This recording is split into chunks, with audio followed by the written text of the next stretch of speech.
My name is Warren G. Sparks.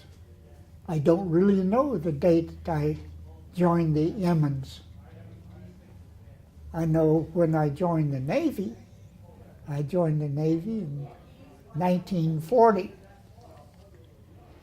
And I don't know, I think I joined the Emmons about 1943.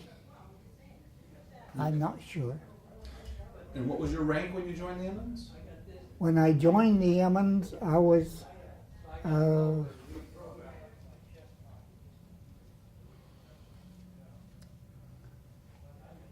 an ensign,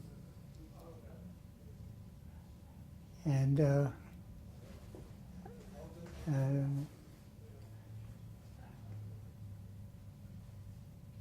What did you do on the ship?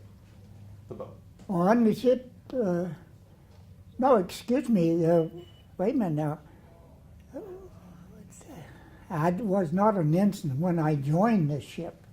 I was an ensign when I left the ship in 1943. Now, I joined the ship earlier as a yeoman third class. And I came up through the ranks and got a commission on the ship, and that's the reason I left it in 1943. I was an ensign. So, what was your role on the ship? My role on the ship was a yeoman. I was in charge, well, after a while on the ship, I was in charge of the ship's office. I was, at that time, when I took over the ship's office, I was a yeoman third class. I made second, first, and chief, and then I got a commission and I left the ship. Give me a sense of what daily life was like on the USS Emmons, from waking up, what you did throughout the day, how hard or easy it was. What kind of things did you do on the ship? Well, it depends on whether you were at sea or whether you were tied up to a dock. If you were at sea, why, we stood watches, 4 on, 8 off, through while you were at sea. And when you got into port, someday you would have the duty. You had sections, and if your section had the duty that day, why, you stayed aboard. And others may have liberty whenever liberty was granted, depending on how much work is being done and so forth. Since I was in charge of the ship's office, why, I determined whenever my helpers could go ashore. But I don't know, I could go ashore nearly any time the executive officer said I could go ashore. So you had quite a power position to decide when people could have liberty. Yes. Would people be trying to be extra nice to you because of that? Well, you tried to, yes. But we were in charge of the so-called Liberty List. And if you were on the list, you may go ashore. If the captain held mass, why, and he may determine how many liberties you could forfeit, and we'd have to keep track of that. And as far as making out the liberty list was concerned. Tell me While you were on the Emmons, where are some of the places that you took liberty, and what are some of the adventures you had off the ship? Oh, you took liberty mostly within the States if you were out cruising around. When you come back then to whatever port and you would have home port. My home port on the Emmons mostly was Newport, Rhode Island. I spent a lot of liberty there. And of course we went to Norfolk. If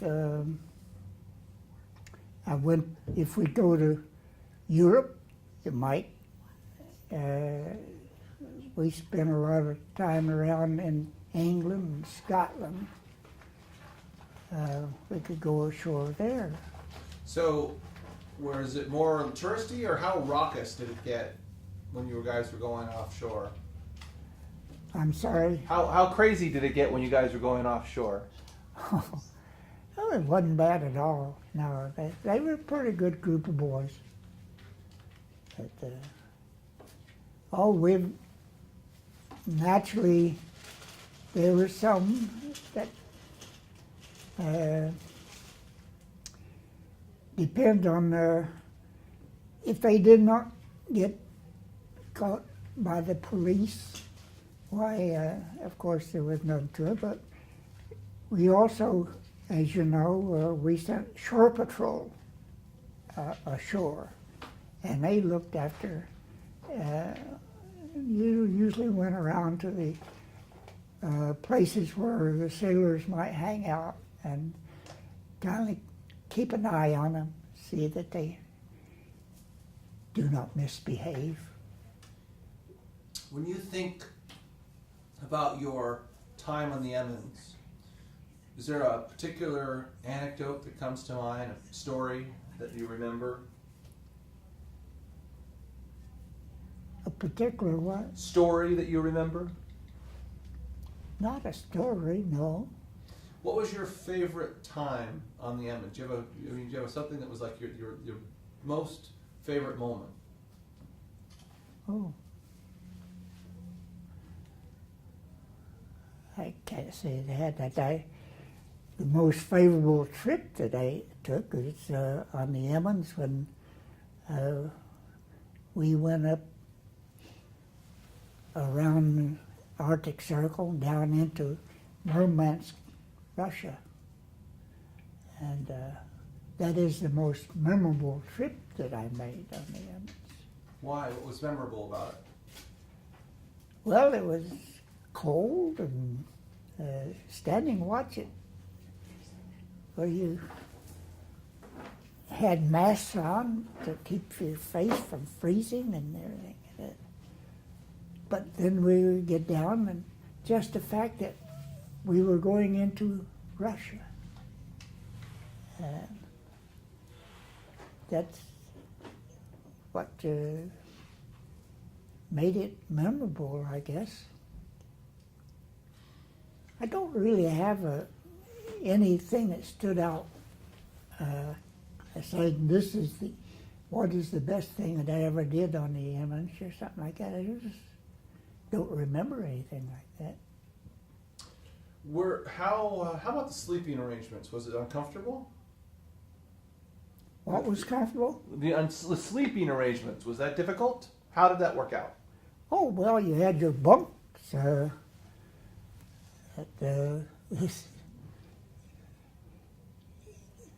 bunks were comfortable. As far as sleeping on the Emmons at sea, it could not be too comfortable at times. Pitching and rolling on a destroyer, it's not a battleship. And you're saying that it's affected by the sea more dramatically. Oh yeah, that's well. Of course, if you standing watch at that, say if you had the mid watch, the midnight to 4 o'clock in the morning, and then you come down and you had to be up at reveille, you didn't get too much sleep. How much sleep did you get on average?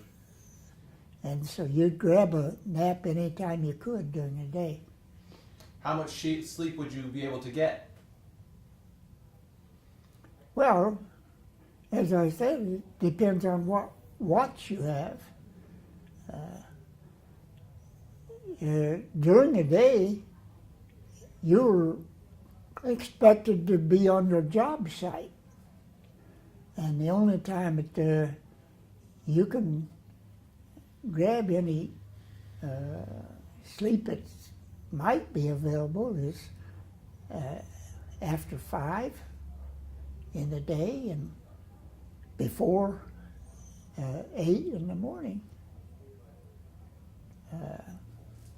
That's times it's available to sleep if you can. Was the food okay? How was the food on the ship? Depends on what commissary steward you have aboard. Food, it never did say that food on a destroyer was excellent. It just, we didn't have too many provisions aboard, and for a long period of time,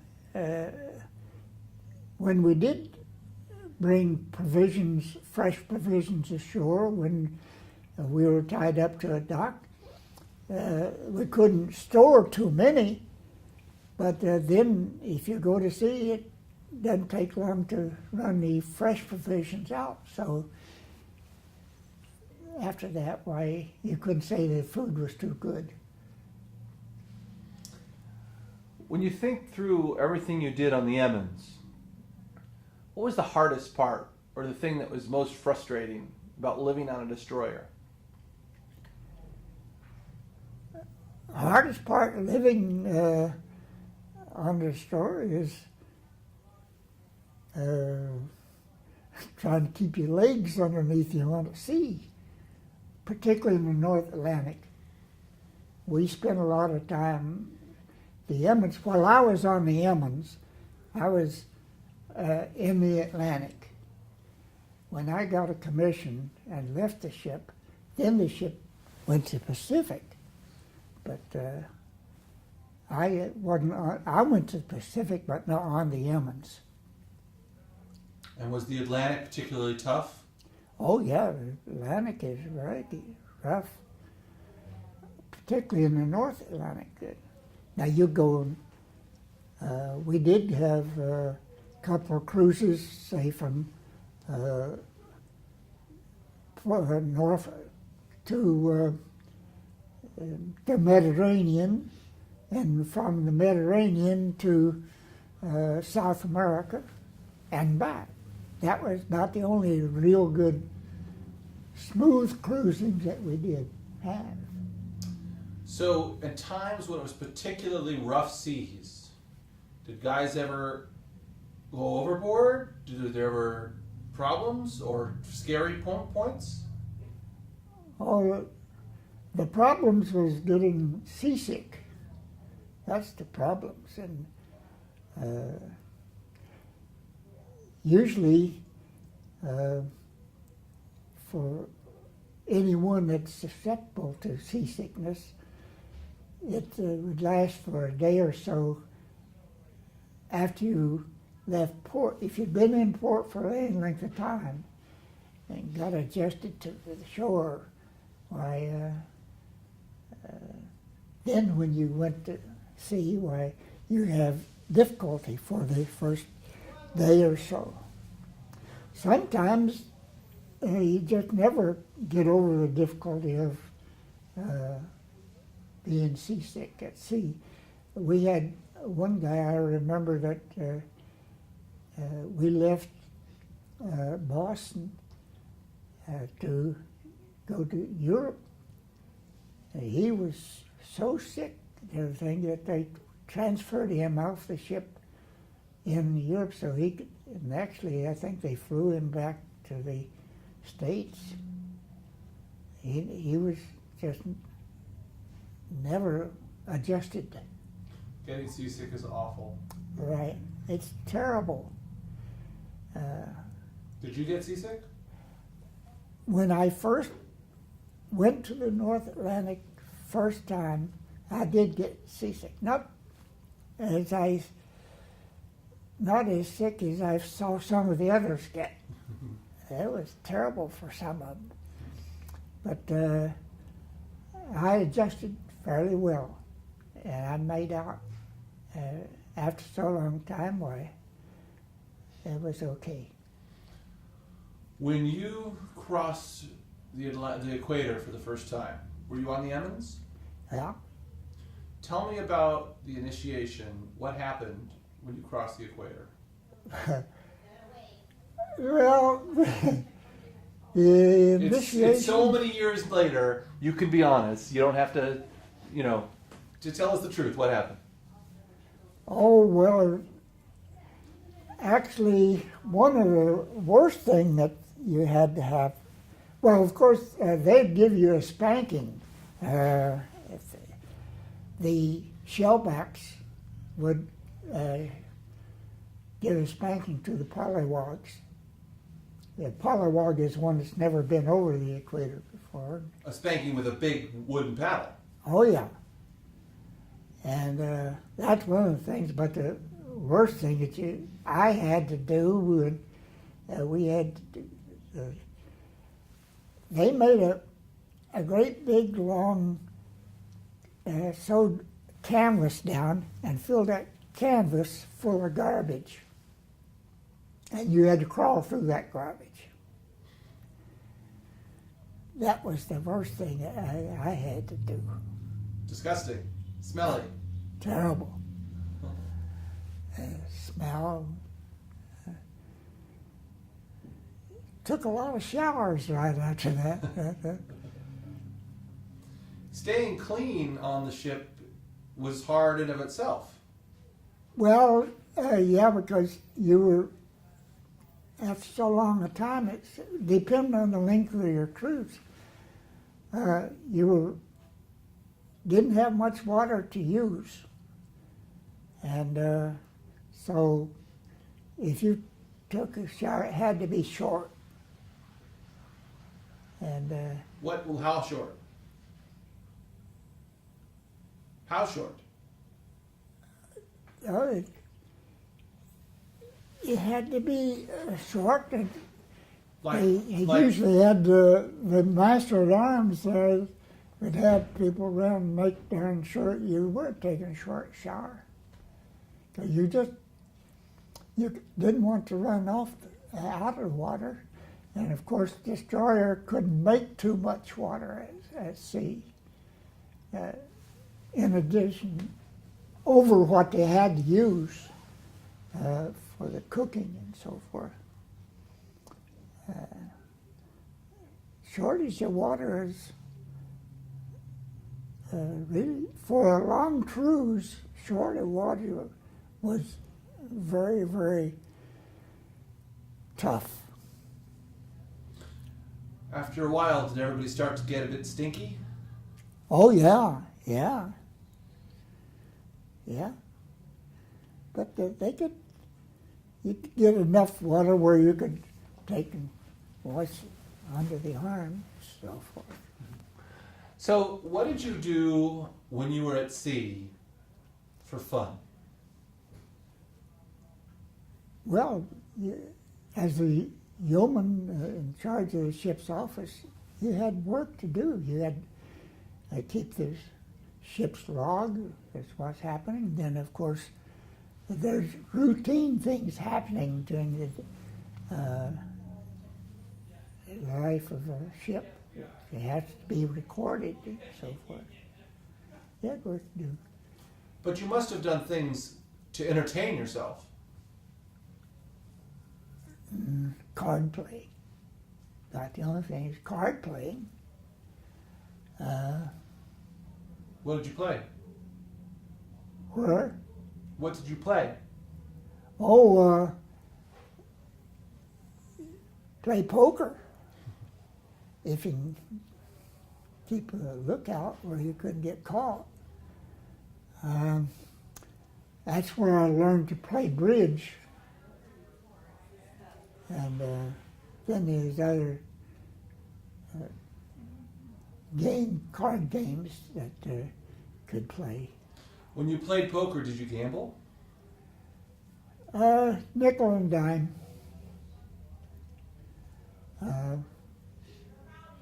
But it wasn't known. You weren't supposed to gamble. Not aboard ship. Doesn't mean that people didn't do it. Oh yeah, people that did it. But Were there some troublemakers that were always trying to break the rules a little? well, yeah, not too many. Not too many. They know that. Well, there'd be some fighting amongst themselves at times. There'd be a couple, what we would call bullies, of course, on board ship. But not too much at sea. They'd go ashore sometime and get picked up by the shore patrol or even police for fighting ashore. So you said that there were some bullies aboard. Can you give me a sample of what, like one of the personalities that was kind of a bully, and what kind of things did he do? Oh, well, I mean, if he's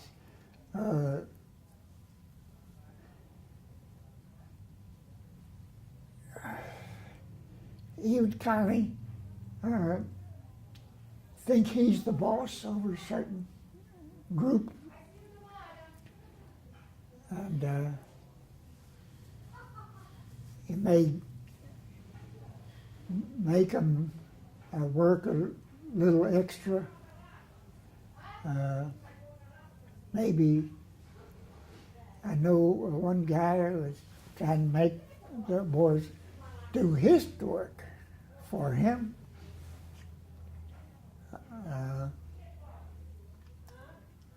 And he'd say, well, if you didn't do it, why, I'd maybe you wouldn't get to go ashore next time you want to go ashore, or something like that. That's pretty frustrating, pretty cruel. Oh, yeah. You said there were fights. Were there rivalries? Guys that were just butt heads all the time? Well, there were certain guys that would like to. They didn't want to fight aboard ship because, of course, that was against the rules. You weren't supposed to. So a lot of times they'd maybe one tried to pick a fight, but the people would not respond. Now, you were on board for, what, a year? 3 years. 3 years. So you saw some action as well. No, not, well, shot at a couple of airplanes, that's all.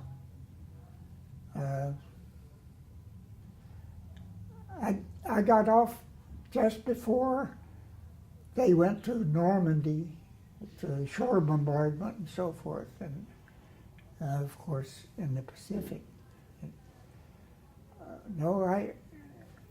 The only thing I was shot at, I was then the director on the ship where we would do the firing from. But the only time we did was shooting at airplanes. We would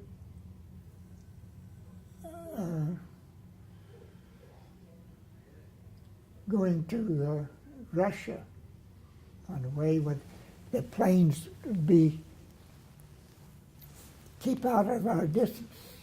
If they get within range, well, we may try to shoot them down. Because they were really giving back the movements of the merchant ships that we were sending from U.S. to Europe, carrying all kinds of merchandise, food mostly. And so there's a lot of them that were, they would be in contact with the submarines, and the submarines, we were shooting them, torpedoing them. So we got finally, so many of the merchant ships were being sunk. They took the merchant ships and they built a screen of destroyers around them, and we took them, taken them to Europe. And it is then that when we would shoot at the planes. Because there was a lot of pirates and other people shooting, destroying the merchant ships. Yeah. Yeah. Yeah, we didn't lose any men of war, but it's the merchant ships that they were wanting to get. Now, a destroyer is a dangerous place. Just operating that ship is dangerous. Any sailors get hurt while you were on board? Yeah. Tell me about that. What happened? Well, just falling in heavy seas, just get banged up against the wall, or falling down on a table or something. And our pharmacist, we didn't have a doctor aboard. We had a chief pharmacist mate, and his helper, a pharmacist mate, first class. They were kept pretty busy at times, mending from heavy seas. That's about the only time we had trouble. Now later we got, destroyers had a division of destroyers, and then in two divisions would make a squadron of destroyers. Now, the squadron would have a doctor, and each division would have a doctor after so long a time. And if the ships would travel in company with the ship with the doctor on it, why, if something happened, why, they would transfer the doctor at sea from one ship to another to take care of him. But most of the time, the work was done by the pharmacist mates, and they have to wait until they got into port if there's anything serious. When you think back about your Emmons time, did you enjoy it? Were you ever scared? Was it frustrating? How did you feel about it? I enjoyed my time on the Emmons. It was very good to me, professionally wise. I learned, as I say, I went aboard as third class yeoman, and I came off as chief. So my military background was really enhanced by time on the Emmons, because I had to learn, because there wasn't anyone to teach me. And I learned by myself, by reading these manuals and so forth. When you heard that the Emmons was sunk, how did you hear, and what was your reaction? Oh, well,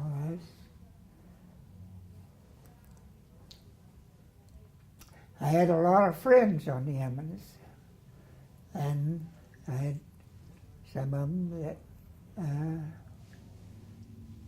didn't come back. And that was very sad, very sad.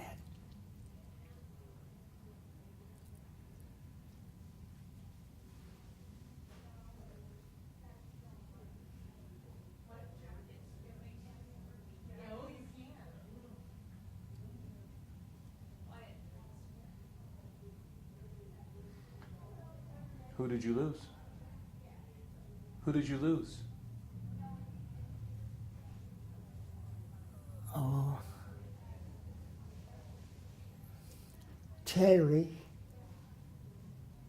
I can't think of his last name now. Terry. He worked for me. He was a young yeoman. He came to work for me when he was a seaman second class, and I taught him.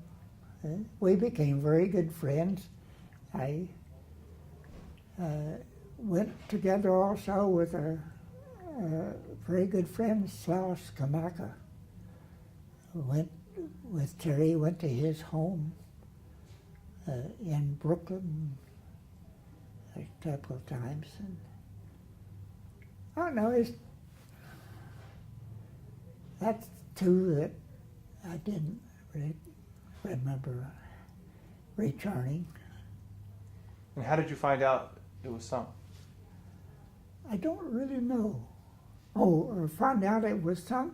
Well, you read about it in the paper. That's it. And it was a shock. Yeah. The battle, it was sunk. I read about it in the paper. Well, and of course, I don't really remember. We were at sea and we had the ship's paper. They print a little 4 or 5 sheets of paper and have it as the ship's newspaper. That, of course, when we got into, I think I got into Pearl Harbor, we could hear all about it on radio, TV. So, most of the radio, we didn't have TV at the time. when you wasn't on Facebook back then. It wasn't on Facebook back then. Oh no. Yeah. When people now hear about the Emmons and the Emmons story, what do you think you'd like them to remember?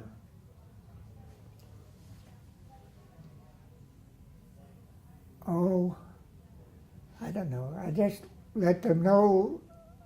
I hope to convey the idea that I was very proud of it. And I'm proud that I served aboard.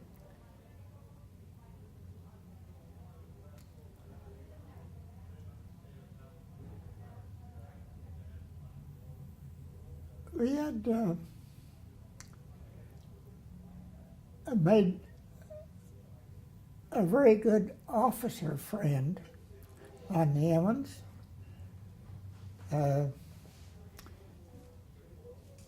He was the executive officer on there that recommended me for commission. And actually, he had 5 people that he recommended for either a warrant officer or a commission. And he was very proud of the fact that the Bureau of Naval Personnel took his recommendations for all 5. He was very proud. And actually, I saw him a couple of times after I left the ship. Well, he left the ship before I left the ship. He didn't know that I had gotten a commission.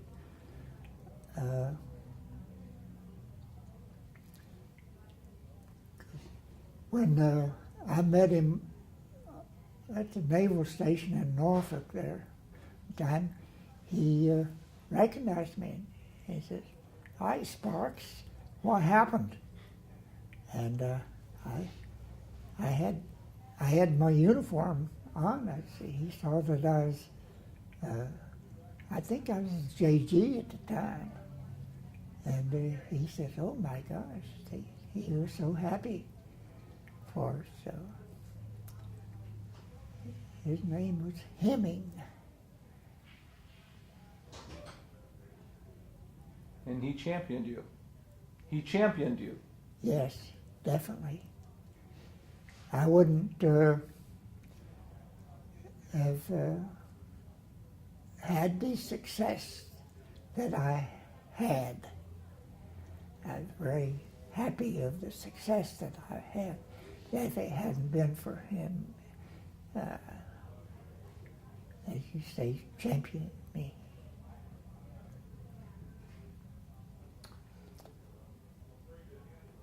See, I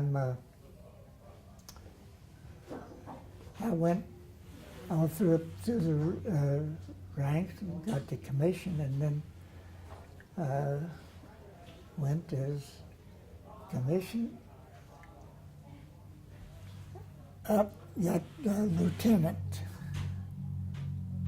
and then